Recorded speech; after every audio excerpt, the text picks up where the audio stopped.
सी बात है।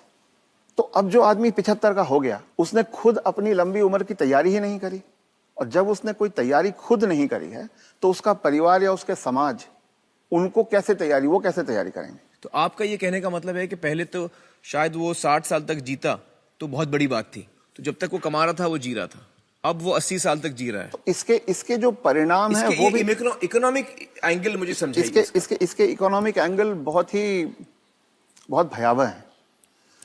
आज हिंदुस्तान में 60 साल की उम्र में आपने एक आदमी को रिटायर कर दिया।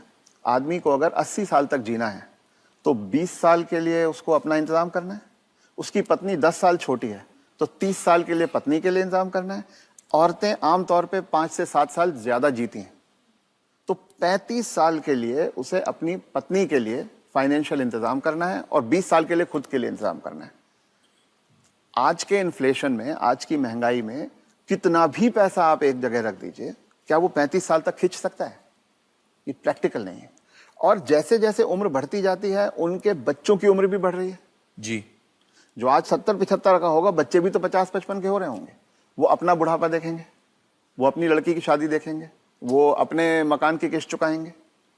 तो जो पीढ़ियों के बीच की जो दूरियां हैं वो बढ़ती जाती हैं। ये इकोनॉमिक वजह से बढ़ रही है। इकोनॉमिक वजह से बढ़ रही हैं। तो अब वो जो कॉन्सेप्ट है कि 60 साल की उम्र में हम रिटायर हो जाएं, उससे बाहर निकलना होगा। जब तक शरीर साथ देता है काम करते रहना है और 2 पैसे कमाते रहना है जी। कुछ करके किसी तरह से अपनी आर्थिक स्वतंत्रता को कायम रखना चाहिए, जितने ज्यादा से ज्यादा समय तक हम रख सकते हैं।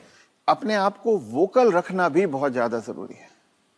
अगर मेरी परवाह मेरे परिवार वाले नहीं कर रहे हैं और अगर अड़ोसी पड़ोसी इस बात को जान जाएं तो कोई भी बुजुर्ग कभी भी किसी परेशानी का सामना नहीं करता, क्योंकि तो चुप ना रहें। चुप रथ ना साहब रहें। ये कह रहे हैं कि चुप ना रहें। अगर आपके बच्चे आपके साथ व्यवहार ठीक नहीं कर रहे हैं सबको बताएं। तो आप सबको बताएं। जी।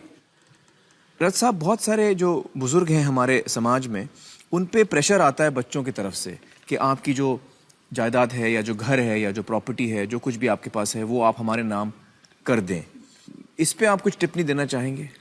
पहला ये कि किसी भी हालत में आपके पास जो भी धन संपदा है, जो भी आपके पास आर्थिक साधन है, वो जब तक आप और आपकी पत्नी जीवित हैं किसी और के हाथ नहीं जाना चाहिए। कितना भी प्यार करते किसी के नाम पे नहीं जाना किसी चाहिए। बच्चे, किसी बहू, किसी पोते, किसी के नाम पे ना जाए, कितना भी आप प्यार करते हो। क्योंकि जब तक अगली पीढ़ी को पिछली पीढ़ी का सामान कुछ मिलता नहीं है तब तक वो उनकी इज्जत करते रहते हैं। वो हाथ पांव भी दबाएंगे, वो अस्पताल भी ले जाएंगे, वो दवा दारू भी करेंगे। और वो ही माँ बाप सबसे ज्यादा सफर करते हैं जो अपने प्यार के कारण उमड़ते चले जाते हैं। मेरा बेटा, मेरी बेटी, मेरी बहू, मेरा पोता, जो ये मेरा मेरा करना जिसने शुरू किया, बस वहीं से उनके दुर्गति के दिन शुरू हो जाते हैं। इसलिए सबको ये ध्यान रखना चाहिए कि कुछ भी हो जाए, कोई प्रलोभन आए, कोई इमोशनल ब्लैकमेल हो, कुछ हो, उन्हें अपने पास अपनी चीज को रखना चाहिए। अपने बच्चों से शेयर करें तो अपनी मन की खुशी को शेयर करें, अपने पैसे को शेयर ना करें। जी।